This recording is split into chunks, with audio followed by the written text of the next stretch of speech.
నిన్న నర్సరావుపేట అసెంబ్లీ నియోజకవర్గంలో ముందుగా ఈ యొక్క పోలింగ్లో పాల్గొన్న ప్రజలకి ధన్యవాదాలు తెలుపుతా ఉన్నాం. ముఖ్యంగా మహిళలు పెద్ద ఎత్తున ఈ యొక్క ఓటింగ్లో పాల్గొనటం, అట్లానే వృద్ధులు,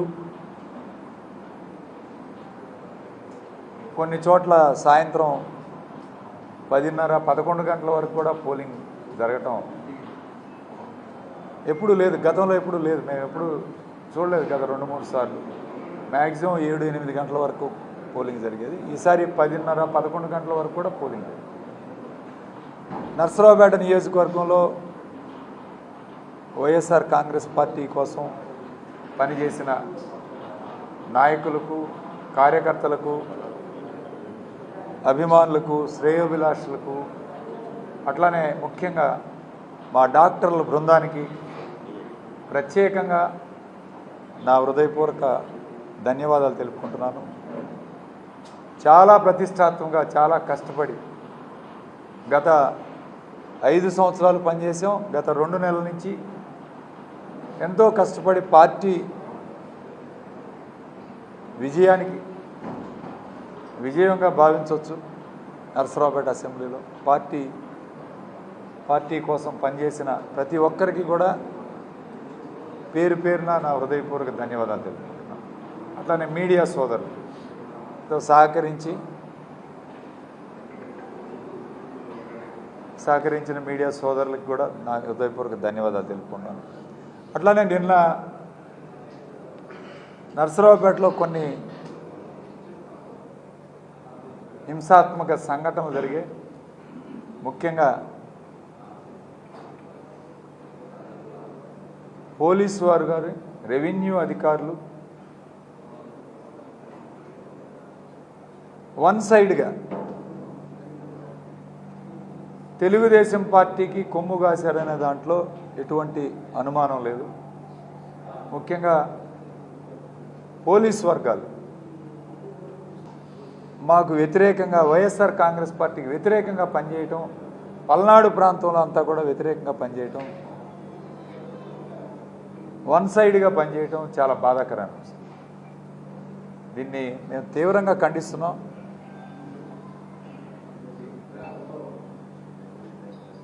మమ్మల్ని ఏమో కాన్వాయ్గా మీరు 6 కార్లకు కూడా పర్మిషన్లు ఉన్నాయి. 6 కార్లు వేసుకొని కాన్వాయ్గా తిరుగుతున్నారని హౌస్ అరెస్ట్ కావాలి అని చెప్పి హౌస్ అరెస్ట్ 2 గంటలకి హౌస్ అరెస్ట్ చేయడం జరిగింది.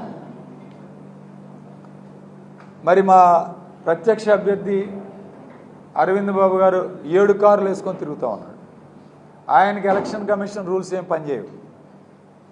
నేను ఉదయం 8 గంటలకే నేను ఒక వీడియో పంపించాను ఎస్పీ గారికి. బయట నుంచి మరి వాళ్ళు ఎక్కడి నుంచి వచ్చారో మాకు తెలియదు, కానీ హిందీ మాట్లాడుతూ ఉన్నారు, బౌన్సర్లు ఉన్నారు, వాళ్ళందరినీ కారులో ఎక్కించుకున్నారు, కనీసం 100 మంది కారులో ఎక్కారు అని చెప్పి స్వయంగా నేను వీడియో కూడా పెట్టాను ఎస్పీ గారికి. ఎటువంటి చర్యలు లేవు, ఎటువంటి యాక్షన్ తీసుకోలేదు, వాళ్ళ కార్లు ఎక్కడా ఆపి వెరిఫై చేయలేదు. ఉదయం నుంచి చెప్తున్నా మా మాట వినకుండా నన్ను హౌస్ అరెస్ట్ చేశారు తప్ప ఆయన్ని హౌస్ అరెస్ట్ చేయడానికి కూడా పోలీసులకి సమయం లేదు, చేయలేకపోయారు. చేతగాని పోలీసులు సరిగ్గా 3 గంటలకి, సుమారు 3 గంటల ప్రాంతంలో మున్సిపల్ హై స్కూల్కి వచ్చి మా ఏజెంట్లని లాగటం, ఏజెంట్ల మీద దౌర్జన్యం చేయటం, అట్లానే మా డ్రైవర్ హరి అని అతన్ని కొట్టడం, అతని దెబ్బలు కూడా, గాయాలు కూడా, పోలీస్ ఇంటిమేషన్ ఎఫ్ఐఆర్ కూడా చేయమని రాత్రి పంపించడం జరిగింది, కంప్లైంట్ ఇవ్వడం జరిగింది. అతని మీద దాడి చేసిన తర్వాతనే నేను బయటకు వచ్చాను.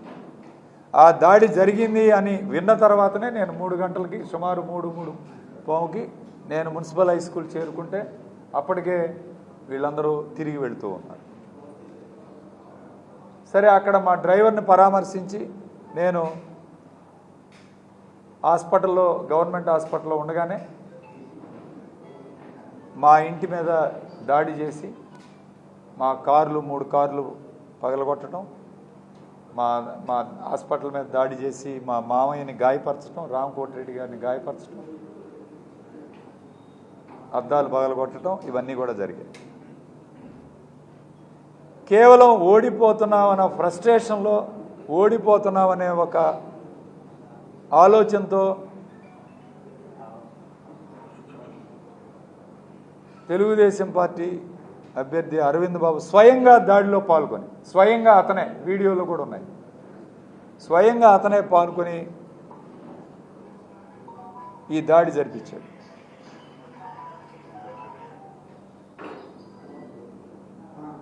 అయినా సరే మేము సమన్వయం పాటించి మా కార్యకర్తలందరూ దాదాపు 2000 మంది కార్యకర్తలు హాస్పిటల్ దగ్గరకు వచ్చిన ఎక్కడా కూడా తొందరపడకుండా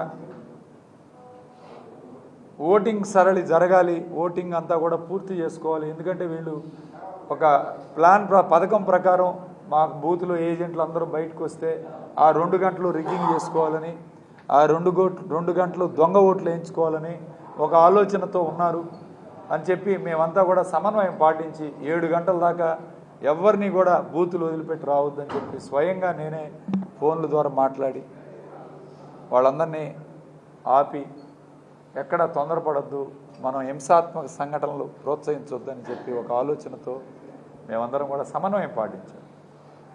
సుమారు 7-7:30 గంటల దాకా పోలీసు వాళ్ళు వచ్చి మీరు ఎటువంటి హింసాత్మక సంఘటనలు పాల్పోవద్దని చెప్పి వాళ్ళందరూ కూడా రిక్వెస్ట్ చేసిన తర్వాత నేను కూడా సహకరించి మా వాళ్ళందరినీ కూడా పంపించి వేయటం జరిగింది హాస్పిటల్ దగ్గర. ఆ తర్వాత కూడా అరవింద్ బాబు గారి హాస్పిటల్ దగ్గర సుమారు 500 మంది 30 ట్రాక్టర్లో పమిడిపాడు గ్రామం నుంచి వచ్చి అక్కడ ఉండి వాళ్ళు భోజనాలు తీసుకొని 2 ఆటోల్లో నవయోగ బార్ అండ్ రెస్ట్ నుంచి బీర్ బాటిల్ మందు బాటిల్ తెప్పించుకొని మా హాస్పిటల్ మీద దాడి చేయడానికి మళ్ళీ రాత్రి సిద్ధం చేసుకున్నారు. మళ్ళీ మేము మా కార్యకర్తలు, ఎందుకంటే పోలీసు వాళ్ళు మాకు ప్రొటెక్షన్ ఇచ్చే పరిస్థితి లేదు. పోలీసు వాళ్ళు ఎస్పీ గారు ఫోన్ చేసినా ఎత్తలేరు, డిఎస్పీ మాట్లాడట్లేదు. పోలీసు వాళ్ళు మా సెక్యూరిటీ ఇస్తారని మేము మాకు ఆ యొక్క ఆలోచన లేదు, మేము భావించడం లేదు పోలీసు వారు సెక్యూరిటీ ఇస్తారు. మా పర్సనల్ సెక్యూరిటీ కోసం మా కుటుంబం కూడా మేము హాస్పిటల్ పైనే ఉంటున్నాం, మా పిల్లలు ఉంటున్నారు, మా ముసలి వాళ్ళు పెద్దవాళ్ళు ఉంటున్నారు, హాస్పిటల్లో పేషెంట్లు ఉన్నారు. రాత్రికి రాత్రి సుమారు 500 మందిని మళ్ళీ నేను గ్రామాల నుంచి పట్టణాల నుంచి పిలిపించుకొని వాళ్ళందరినీ రాత్రి హాస్పిటల్లో ఉంచుకొని మా పర్సనల్ సెక్యూరిటీ కోసం అనిల్ అన్న కూడా రాత్రి ఆ సమయంలో కూడా సుమారు 11:30-12 గంటల దాకా నా దగ్గరే ఉండి మేమందరం కూడా సమన్వయంతో పనిచేయాలి. వద్దు, గొడవలు వద్దు, మేము ఎవరు హాస్పిటల్ మీదకి వెళ్ళం, ఎవరి ఇంటికి మీదకి వెళ్ళం. మా యొక్క కుటుంబ రక్షణకి లేదా మా యొక్క హాస్పిటల్ రక్షణ కోసమే రాత్రి మేమందరినీ కూడా పిలిపించుకొని అక్కడే నిద్రపోయి ఇప్పుడే బయలుదేరి రావడం జరిగింది. వాస్తవాలు ఇవి. దీన్ని మీడియాలో కొన్ని ఎల్లో మీడియాలో రాసుకున్నారు మేమేదో హింస ప్రేరేపించినట్టు. ఇది వాస్తవం. పోలీసు వాళ్ళకి సహకరించింది మేము. 2 గంటలకు హౌస్ అరెస్ట్ చేయాలంటే హౌస్ అరెస్ట్ కింద నేను లోపలికి వెళ్ళింది నేను. మళ్ళీ వాళ్ళు రిక్వెస్ట్ చేసి మీరు ఎక్కడికి వెళ్ళొద్దు, 2,000 మంది ఉన్నారు, ఎక్కడా కూడా హింసాత్మక సంఘటనలు ప్రోత్సహించే కార్యక్రమం వద్దు అని మా వాళ్ళందరినీ సమన్వయపరుచుకొని, వాళ్ళందరూ ఎంతో గొడవ చేసినా సరే వాళ్ళందరినీ సమన్వయపరుచుకొని వాళ్ళందరినీ కూడా రిక్వెస్ట్ చేసుకొని నేను పంపించి వేయడం జరిగింది. అయినా సరే మళ్ళీ మా హాస్పిటల్ మీద దాడి చేయాలని మళ్ళీ వాళ్ళందరూ సిద్ధపడటం ఎంతవరకు సబబు? ఇది ఒకటే గుర్తుపెట్టుకోండి, ఎవ్వరూ ఇక్కడ సహించే పరిస్థితి లేదు. ఎవ్వరూ కూడా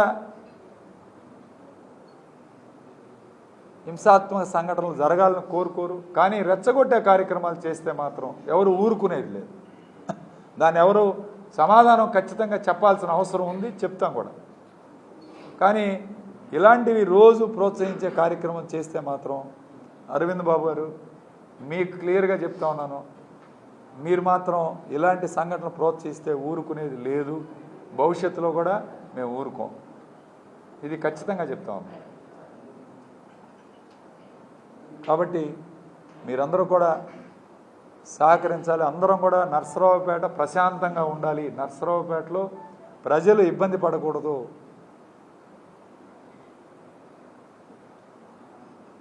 కాబట్టి అందరినీ కూడా సమన్వయపరుచుకొని ముందుకు వెళ్ళే కార్యక్రమం చేస్తున్నాం.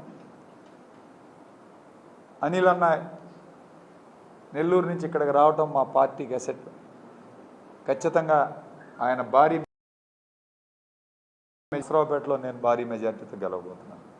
మిగిలిన నియోజకవర్గాల్లో కూడా వైఎస్ఆర్ కాంగ్రెస్ పార్టీ 6 నియోజకవర్గాల్లో కూడా గెలుస్తుంది.